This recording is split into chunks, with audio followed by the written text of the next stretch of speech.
Hey class, so we're going to be talking about shape now. And let's just start off with one of these comic strips, of course. And so here's a guy, right? He's been painting squares for quite some time. And Eureka!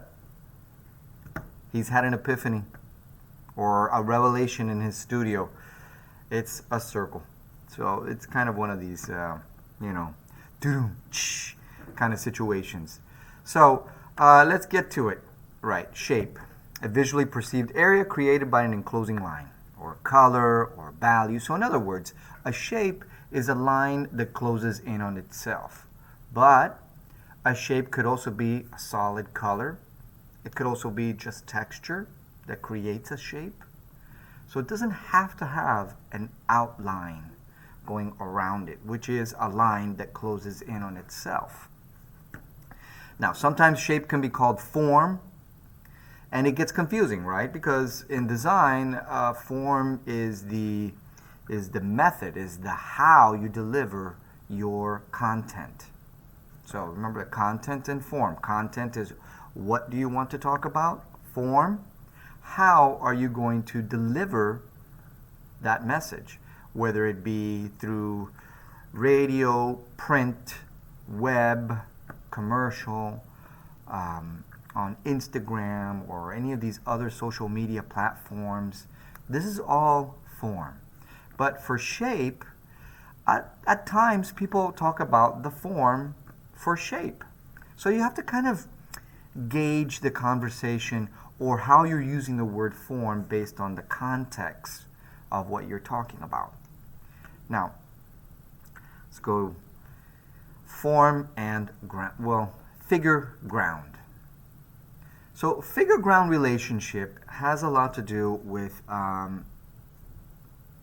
sometimes people call it like foreground, background, or the figure and the background, or, you know, for instance, in this photograph we have the model and the clothing on the model, and then we have everything else outside of the model. That would be considered the ground, where she is the figure.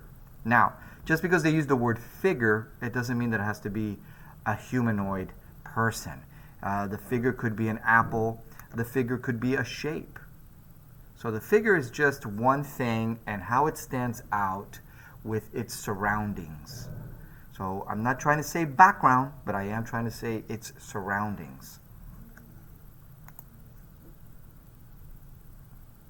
Predominance of shape.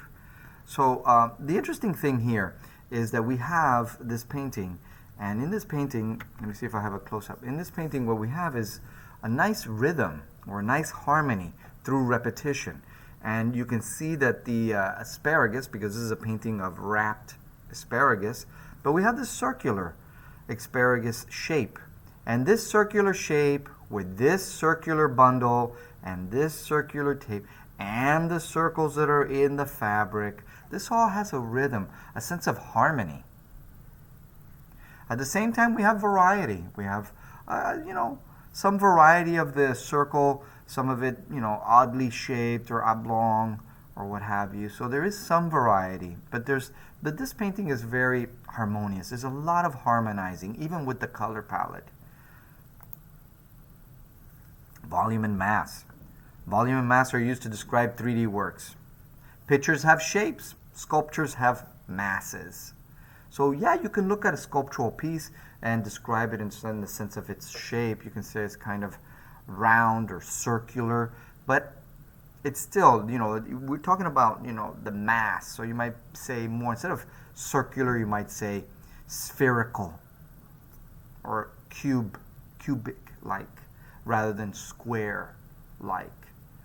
So this is how you might change your vocabulary or the terms when you're talking about art. Combining 2- and 3-dimensional work. A lot of artists do that. A lot of designers do that. So here's just a nice example between the 2-dimensional models on the wall and the sculptural piece. So let's get down to it, right? Naturalism and distortion. So these two camps, right? Naturalism Sometimes people like to call it real or realistic, but we really shouldn't use that because realism has a lot to do with the reality of the way things are as we see it and live it in life. But a lot of people tend to use the word realism to mean that it's very detailed and it's describing the object as we see it. So you got to be careful how you use it. There's a capital R and lowercase r. Lowercase r is like naturalism, is what naturalism is, where it imitates exactly what we see. Distortion is when we take from what we see and we start pushing and pulling and, doing caricatures as well. Like you see here, we have Bill Clinton and he's ice skating, and a lot of times caricatures, they usually make the face very large and quite naturalistic, meaning it really does look like Bill Clinton, and then the rest of the body is distorted. Right.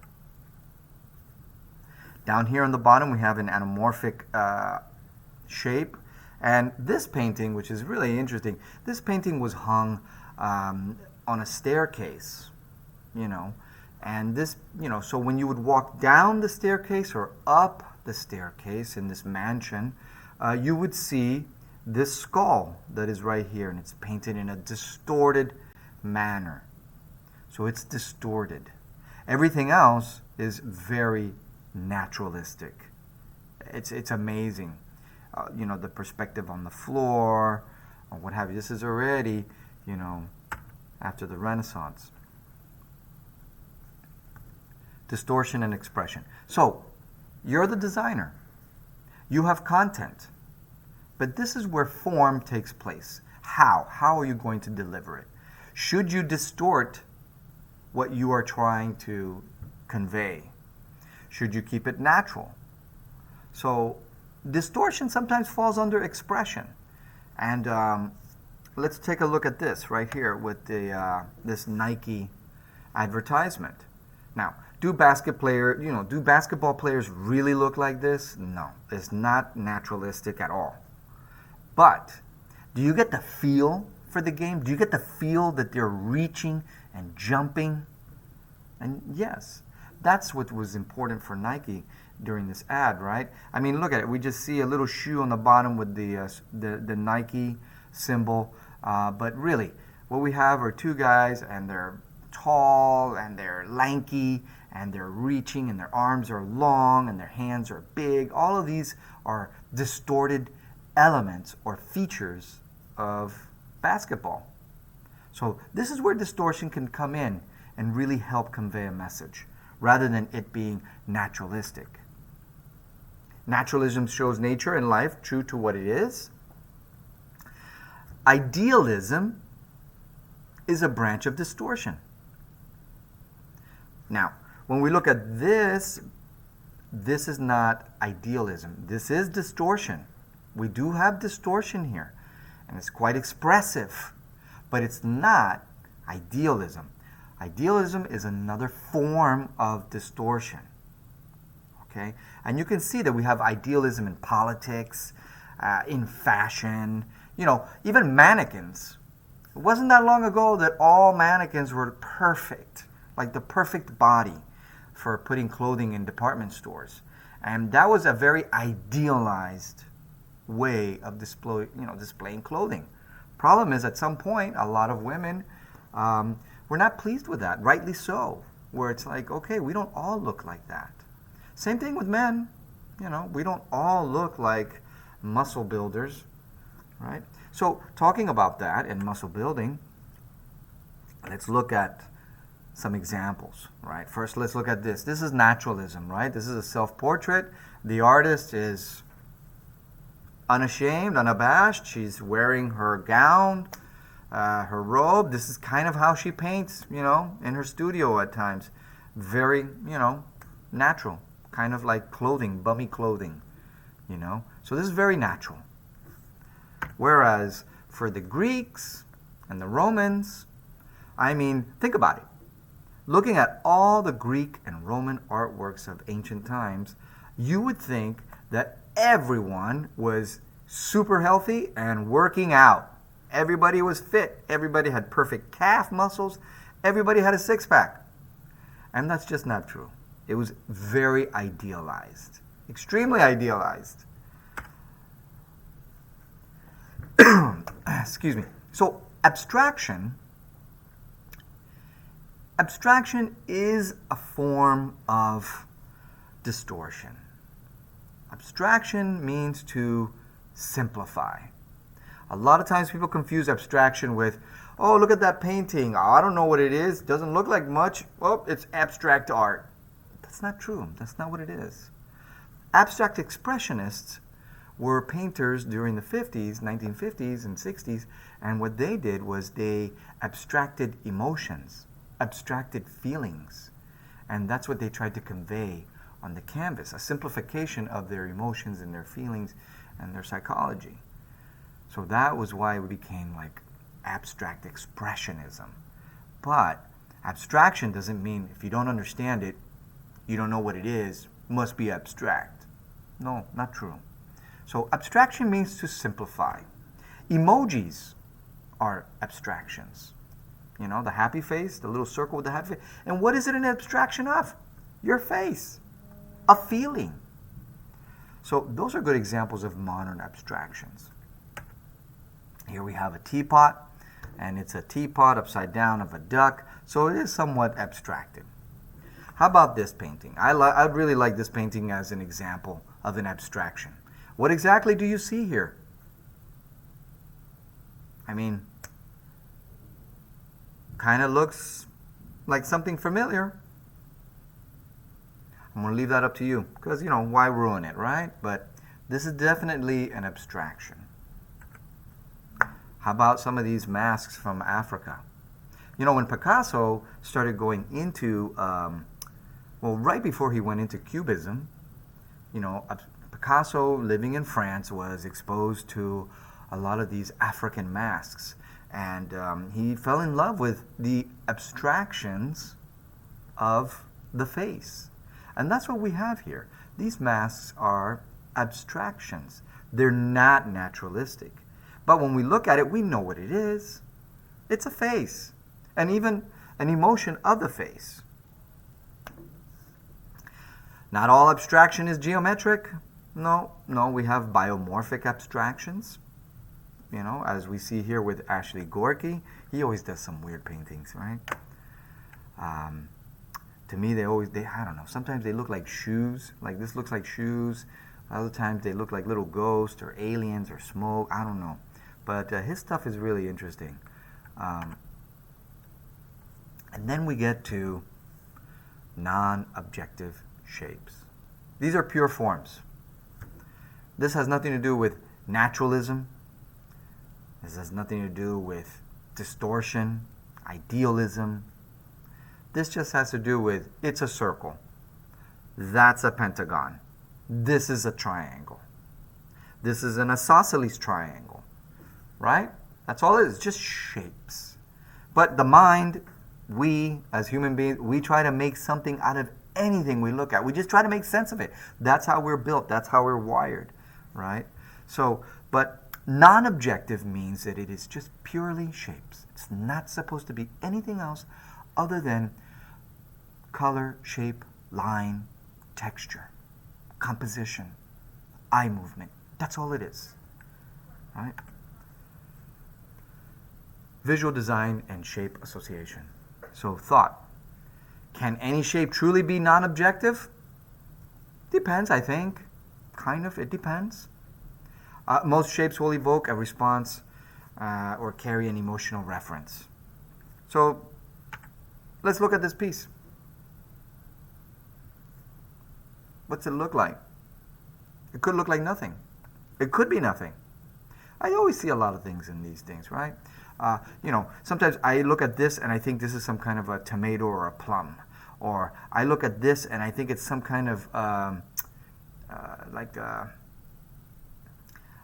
what is it? A horse with a guy riding on it, or a centaur right up here. This to me sometimes at one point it just looks like a person's face and their mouth is open and they're vomiting out something. I don't know. But there's always something you can look at and kind of have fun with. So sometimes artwork or designs are really great when they really teeter, or I should do this, teeter between I know what it is, I don't know what it is. I think it looks like this, I don't think it looks like this. Or this is the message, but this could also be the message. So that back and forth is, it's not easy to do, but when you have it in your design, it really activates the viewer because the viewer is always engaged in I'm trying to figure this out. I'm looking at it, Same thing here. I always think of Santa Claus's boot. That's what I think of when I look at this, but it's not. It's just shapes. It's just shapes. This is supposed to be non-objective, but I don't know. It's a little close to looking like what? Like roots or veins, something. I'm not sure. Now, for shapes, we got two types of shapes. We got curvilinear shapes, continually curved, void of any corners or straight lines. It's curvy, right? Art Nouveau in France there was all the fad about it. It's just so many curves. It's beautiful stuff, right? And then you have rectilinear. So rectilinear are shapes that are void of curves. It's all straight lines and corners. I'm not trying to say right angles. I'm just trying to say corners and straight lines.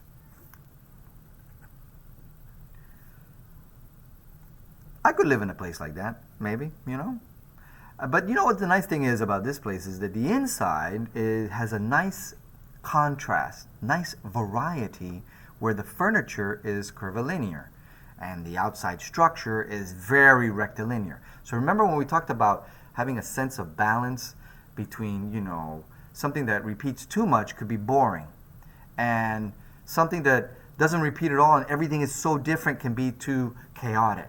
So you want to reach a balance, right, of variety and a sense of unity. So this is kind of nice where the furniture inside can be quite curvy and the structure and the walls and everything else is very rectilinear. A nice, simple, could be, I think maybe this is an Ad Reinhardt, I'm not sure. But just a bunch of squares, right? But here we have different shapes of the square, of the rectangle, different colors, variation of color. This all adds to variety. And variety, remember, it adds interest. Otherwise, it would be kind of boring. So when we combine rectilinear and curvilinear, we can get something interesting. Now in France, they have some of these odd-looking Art Nouveau kind of buildings.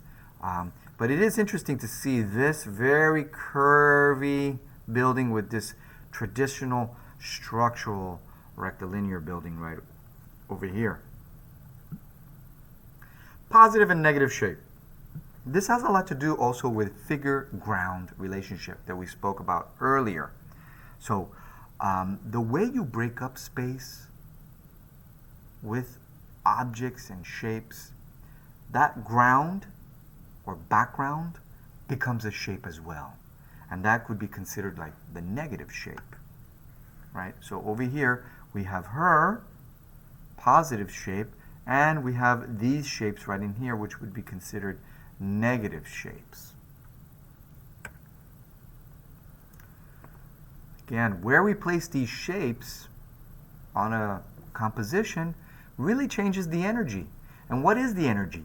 The energy is our eye movement, the tension, the fact that, like, if we look at this piece right here, this one right here, this square kind of feels like it's oddly floating, and that the composition should kind of go like this, right?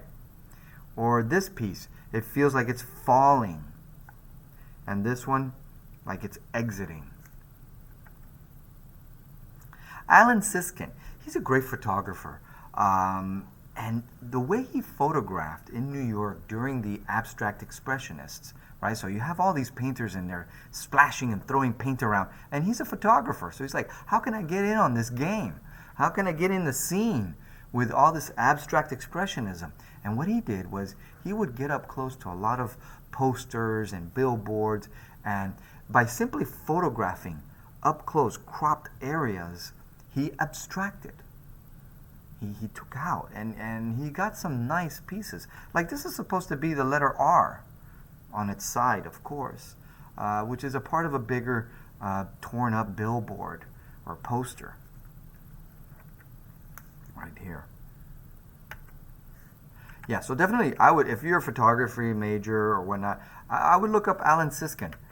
You will not be disappointed.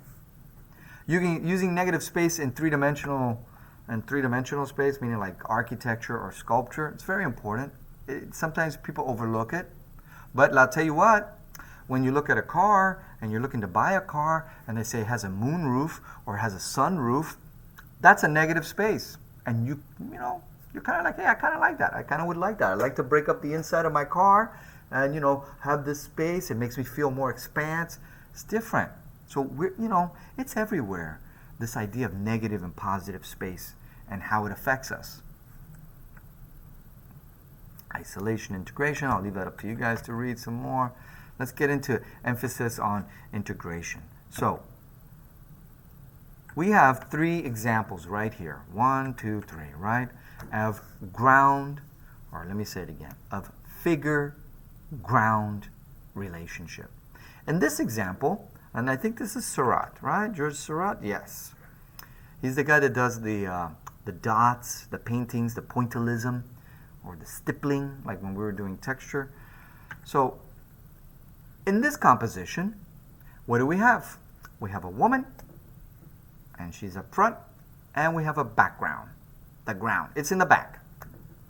So she's in the front, and then we have this like background. No big deal, right? That's the typical figure-ground relationship that many of us do. Here, it's a little bit different now. I want you to notice that we have light, then it goes to dark, right here. Then it goes light, then it goes to dark. Then it goes light, then dark. So, think of, how can I say this? Think of a ball, and if I put a ball on a hard pillow where the ball does not sink, so it stays on the pillow and it's like this. That would be what we're looking at here, right? Now think of a pillow that's very soft, and now the ball and the ball sinks into the pillow. It's still on top of the pillow, but it's sinking in the pillow. So that's a different kind of integration. And now, what happens if we put the ball inside the pillow and push it through? Because here we have the figure, and she's coming out from the background. She's emerging from the background. So these are 3 different levels or methods of integration. So it depends on what you're working on, what your design is, how you're conveying the message. So these are all elements of form. Okay? Cubism, right? We had Picasso and we had Braque, and here we have Picasso, and yes, it's a gentleman, and he's sitting down, and he's smiling, but they're breaking up the space. They're doing an integration of figure-ground. They're shattering figure-ground relationship. Before Cubism, which is this, most people painted, a little bit like this, a lot like that, But Cubism really approached the figure-ground relationship in a very different way. And this is why sometimes you wonder why Cubism is such a big deal, and it's because of this. It was this figure-ground relationship and how it was revolutionary. It's also how we even can thank them for camouflage, because that's what camouflage does. It breaks the figure-ground relationship. That's how you hide a tank in the forest or in the desert, by breaking up the figure-ground relationship. Now with figure-ground, you can have fun and have some ambiguity. It is possible to integrate positive and negative shapes so that they have no visual distinction. And then we can become conflicted, meaning our brain is activated. We're like, what is it? Is it this or is it that? Is it this or is it that? Is it this or is it that? So, is it a man with a top hat? Is it a woman? Right? Because you can say this is a man and this is another man, or you can say this is a woman right in here. So, it's kind of hard, right? It's kind of hard to tell. Logos. This could be great for logos, those of you that are in graphic design, because here we have 5 stars, but we also have the letter M. This would be a great logo. A lot of logos do this because they're active visually, and when it's active visually, it becomes memorable. And when it becomes memorable, you've accomplished quite a bit, at least for the client, if you're a graphic designer. So, this concludes our presentation on shape, and I'll see you guys later.